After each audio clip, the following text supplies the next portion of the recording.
This podcast contains paid advertisements, but more on that later. Welcome to the O'Connor Bootstrap Podcast, where I discuss how you can grow your business by the bootstraps. This applies to all entrepreneurs, from the person just starting up to the one that is already well established. My goal is to help you grow. I am your host, Isaiah O'Connor. Okay, so today's podcast will be brought to you by awin.com. That's AWIN.com. Now, what is awin.com? Awin.com is a wonderful place for content creators to find affiliate sponsors. And it's a great place for businesses to find a content creator to promote their product or service. I call it a business creator dating service, because that's what it's kind of like. You set up your business, you can set up the terms and conditions and what you will pay somebody to promote your product, say on a podcast, a YouTube channel, or a blog, and then a blogger, podcaster, content creator of some sort comes in and they look and they accept your terms of service, and then they start promoting your product or service, and that's all processed through allwin.com. It's really great. Go check them out. If you're a content creator, go check them out. If you're a business that needs a relatively inexpensive way to market, it's a great place to go. So that's allwin.com. Check them out, and it supports us. Links in the description below. Or if you're on Spotify, you might have to swipe up or whatever on the cover art. Anyway, so what am I going to talk about today? Today I'm going to talk about the dangers of Twitter market research. Now, what am I talking about? Twitter market research. Why am I talking about Twitter market research? And is there any good Twitter market research?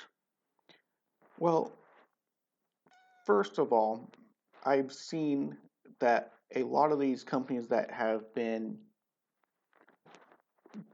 getting woke and going broke seem to be following Twitter trends as far as what they feel people are wanting, and they're going with that research of what people are talking about on Twitter to create their marketing plans and going forward with that.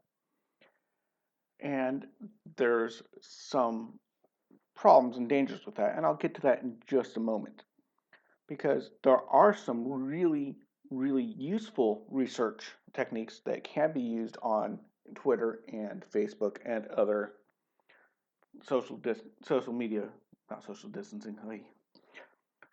platforms. But today I'm talking mostly about Twitter. Now, the reason I'm talking more about Twitter than, say, Facebook is because of the one primary difference between Facebook and Twitter. Twitter is seen more as a place to gather news, whereas Facebook is more of a place to be, social media. To be there and post pictures of your kids and cute cat videos, etc. It's more of that. Twitter's more focused on news and politics and news, and you're not finding a lot of Twitter accounts where they're posting videos of their cute kids and their cats and stuff. It's not really the big thing. So there's that. And you can figure out some good research about people, what they're buying and shopping for, looking at based on Facebook as well. So that will be another episode on that. But I'm going to focus on Twitter. Now, there are some wonderful uses of Twitter and research and marketing research that you can use. And you can use Twitter for marketing. You can market on Twitter. Marketing can be very, very effective if done properly. And there's websites, there's blogs, there's entire firms that will help you market on Twitter. But I'm not here to talk about marketing on Twitter today. I'm here to talk about researching on Twitter. And I think the most important key about researching on Twitter is knowing exactly what information you need and knowing your target market very well. Making sure you know the base demographics of your customer is very important going into market research anywhere, to be honest, but especially on Twitter. I was looking up some numbers on Twitter, and it turns out that more people have heard of Twitter than are on Twitter. So while it's tempting to think that, well, everyone's on Twitter, so you're going to be able to get a large audience on Twitter. Yeah, there's a lot of people on Twitter, but only, according to this information I found, only 7% of Americans use Twitter versus 87% that actually have heard about Twitter. Now, out of the 7% that are using it, it's still a lot of people. That's around 17 million people. But out of that, only about 10% of people on Twitter are tweeting frequently. And that's a big difference. So only 10% of people are very prolific creating content, and they create 80% of the tweets. And this is from Pew Research, by the way. This 10% is from Pew Research. And then, so that's a small amount of people doing it. And then there's, let's see, most Twitter users are women. Most of them engage in politics, and most of them identify as Democrats than Republican, and the top 10% focus more on social justice issues than the bottom 90%. So there's a big dispergence here. Now, there's that key metric that I just was talking about: social justice issues, immigration, rights, etc. Those are pushed mostly by the 10% of the very vocal but small minority of the country. And I've seen different people talk about this in different news sites, and it seems to be that a lot of these companies that got woke and went broke were following Twitter to make their decisions on what social justice issues or going woke they should promote as a company, which is not that great of an idea, because when it comes to politics, when it comes to political issues and social justice issues, it seems like Twitter represents the minority viewpoint very, very loudly, which would be evidenced by these companies that do go woke, very, very short order, going broke because of social justice issues that they're following on Twitter. Now, with that in mind, you need to be careful about the data you draw from Twitter, recognizing that in reality, only about 10% of the most prolific posters comprise 80% of the content and represent the minority viewpoint of most of America. This is important to know, because if you're trying to draw just based on what the 10% of people are talking about the most, you might make a marketing decision that is disastrous in the long run. And it's understandable, because there's been a lot of hype about using Twitter for market research, for even predicting the stock market. There was a paper I found that showed that they were able to predict the stock market within like 87% based on the mood of people on Twitter, which was kind of an interesting thought. There's been companies that have very adeptly used Twitter to figure out where to open up new locations, etc. So yeah, there is some very powerful tools and use of Twitter. You can use Twitter. There's a lot of data on Twitter that you can use. However, you have to be careful about what data it is, and it has to be very, very targeted, and you have to know who your target audience is. For example, there's slightly more women than men on Twitter. So therefore, if you want to promote to men, you might have a better shot somewhere else. But yeah, maybe yes, maybe no. But just an example, you gotta know your demographics. Twitter demographics are usually younger. I think it's between 35 and 40 is the oldest people on Twitter on average. So it's a younger demographic. They're a little bit more wealthy, they're a little bit higher educated, other demographics in there. Now, if you want to use Twitter for market research, that's great, that's fine.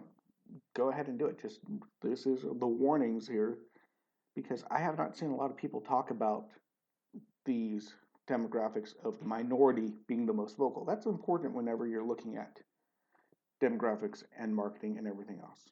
Matter of fact, it kind of reminds me of when I worked at Harrah's Casino. This was years and years ago, and we were in an employee meeting, and they were talking about their market focus. And it was fairly understandable why their focus was here, and it was this.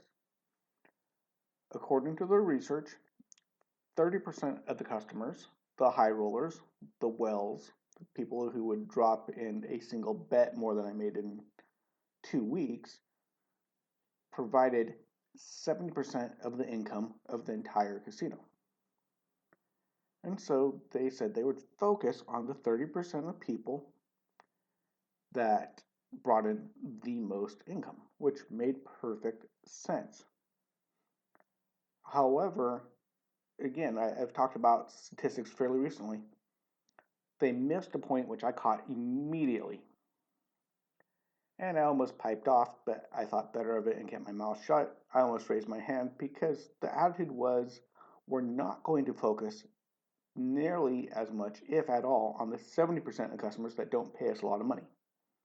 I don't remember the exact phraseology, but it was something along the lines of 70% of the customers are not important. 30% of the customers are very, very important. So we're going to focus only on the important customers and kind of forget the unimportant customers. It was something along those lines. I almost raised my hand and piped up and said, well, if you don't want that 30% of your income, I'll take it. Because obviously, 30% of the income of a casino is still a very large chunk of money. I could have retired on that and lived comfortably the rest of my life on that 30% of the casino's income. Again, statistics, you gotta be aware of what the data says. And the other thing, back to the casino, is you have to look at the other 80% and what they're saying or not saying and what they're being quiet about, because that could also be fairly representative of a larger mindset and income. And there could be also a relationship.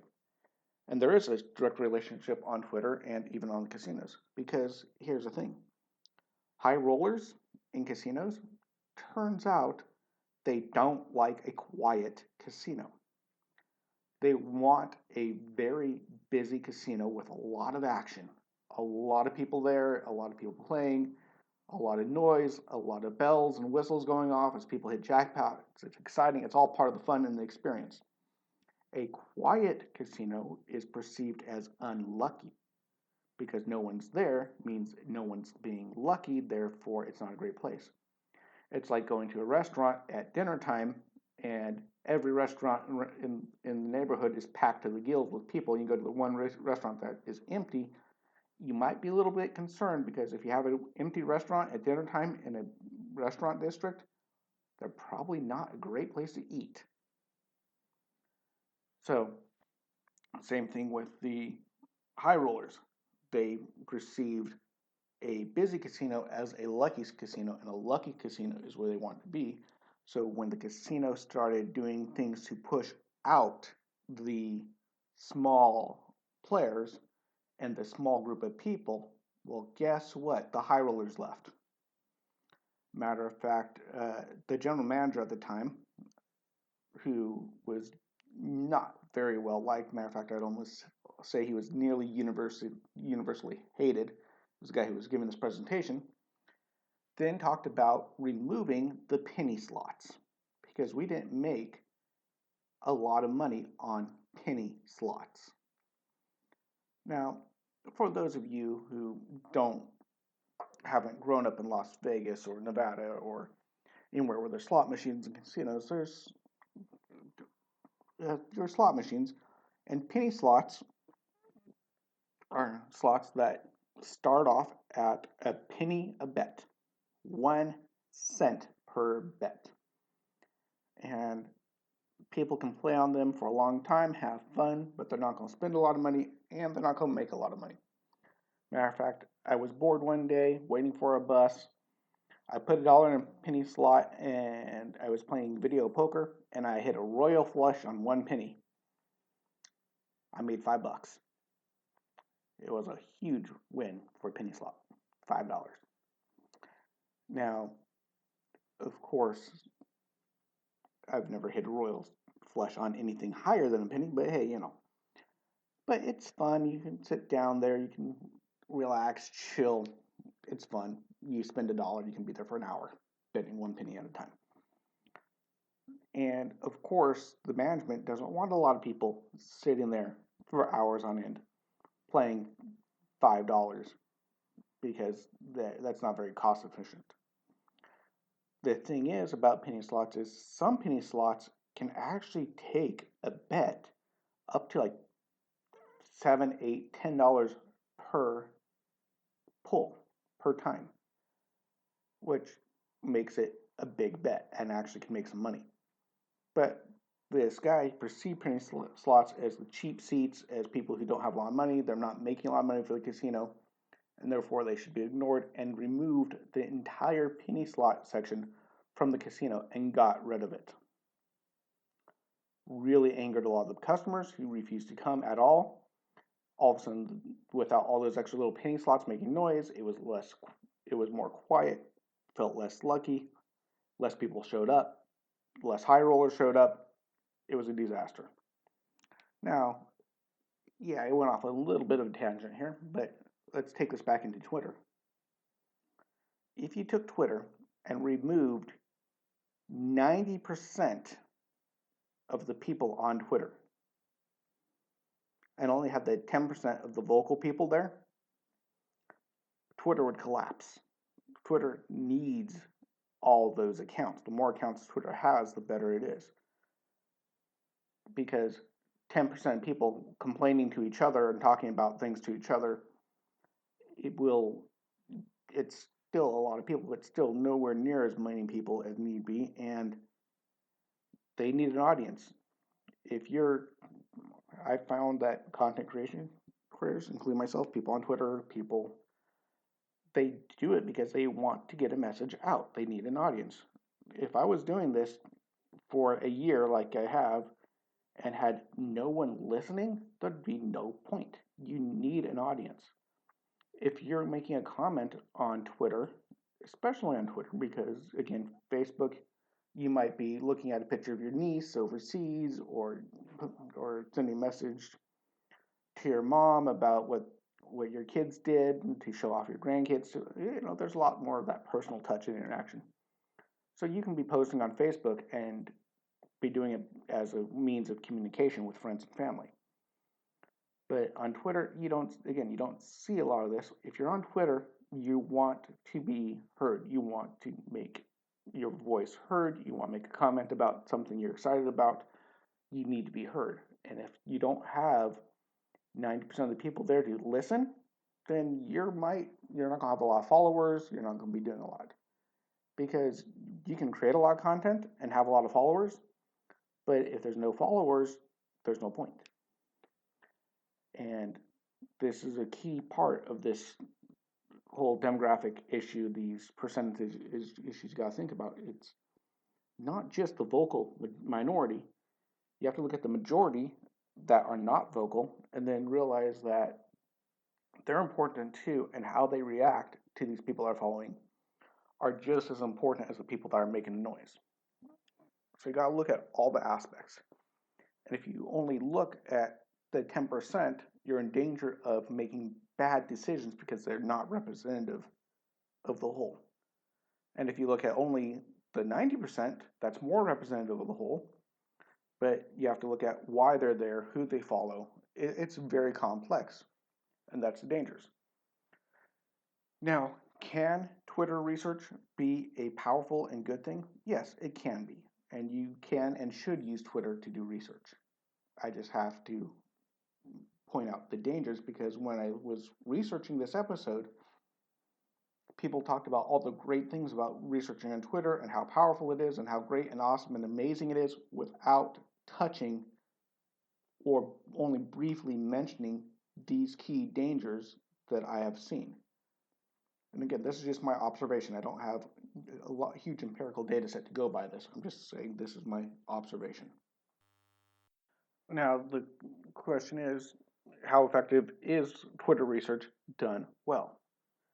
Well, done correctly, it can be very, very powerful, depending on how you do it. Matter of fact, I found an article where they went and they used Twitter and they looked at the moods of people and the happy, sad.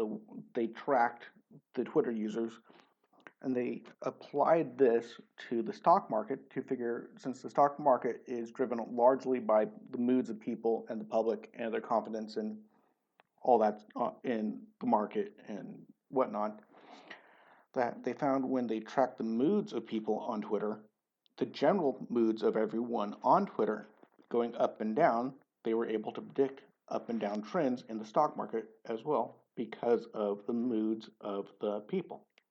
Makes sense. And I think they predicted within 87% accuracy, something insanely high prediction. So yeah, it can be useful. So there's two other good ways that you can use as a company to research on Twitter. And one of them is called social listening, which is kind of data collection, data mining in a way. And that's when you go through the digital conversations and look for key search words to figure out the behavior. Now, there is a chain of pizza restaurants called Bella Brava. And it's a healthier pizza, healthy living pizza, and they wanted to open new restaurants in Europe. And so they found a list of keywords that they were looking for example, plant-based, spelt flour, veggie, healthy, all these types of words. And then they were look for people who were talking about pizza on Twitter and other social channels, Twitter, Facebook, etc. And then they narrowed down where they were. And the more people talking about these items and ingredients in social media, especially Twitter, they would go and try to find the market where these guys were living, and that's where they opened up their restaurants. And that made it very, very successful use of Twitter for research. So again, there are some very, very good ways to use Twitter as market research and be very, very powerful and help your company out. But again, you have to be careful what type of information and data you're looking for and look for actual data, look for frequency of words being used in what markets. You need to know that these people are talking about your product or service specifically and ignore the political stuff they talk about because that's very, very a small minority of what is the majority opinion. So you got to be careful about these things. Done right, it can make you a very successful company. Done wrong, it can, cause you to go woke and then get broke. Anyway, you have a great day. Talk to you later. Bye-bye. Also, just as a reminder, I now have a new subscription service over at buymeacoffee.com/bootstrap, where you will be getting some extra goodies behind a paywall, $5 a month, $50 a year. Podcast episode transcripts as I can make them available. First readers on new blogs that are posted, interactions with me. First few people will get 2-hour free consultation. You'll get extra consultation. You'll get discounts on my other services I provide.